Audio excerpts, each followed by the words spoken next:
সাথী বন্ধুরা আমার, আমি প্রথমে আপনাদেরকে উদাত্ত আহ্বান জানাবো।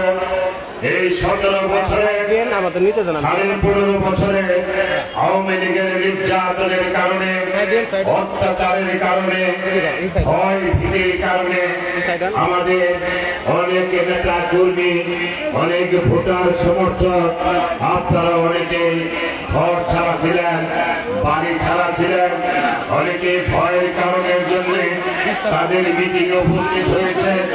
জমি দখল করবে এই ভয়ের কারণের জন্য তাদের সাথে থাকতে হয়েছে। চাকরি খেয়ে দিবে, চাকরি থেকে বরখাস্ত করবে, এই নানাবিধ কারণের জন্য অনেককে ভয় মিলিয়ে চলতে হয়েছে নিজেদেরকে বিপদ মুক্ত করার জন্য। সেই সাতপাই ইউনিয়নবাসীকে আমি অনুরোধ জানাবো, আর কোনো ভুল বোঝাবুঝি নয়, আর কোনো ভয় ভ্রান্তি নয়, ভয় ভীতি নয়।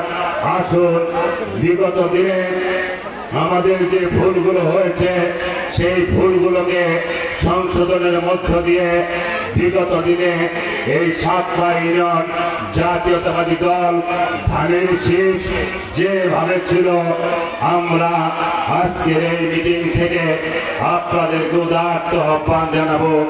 আসুন, আমরা সকলে একাকার হয়ে গণতন্ত্র প্রতিষ্ঠা করি।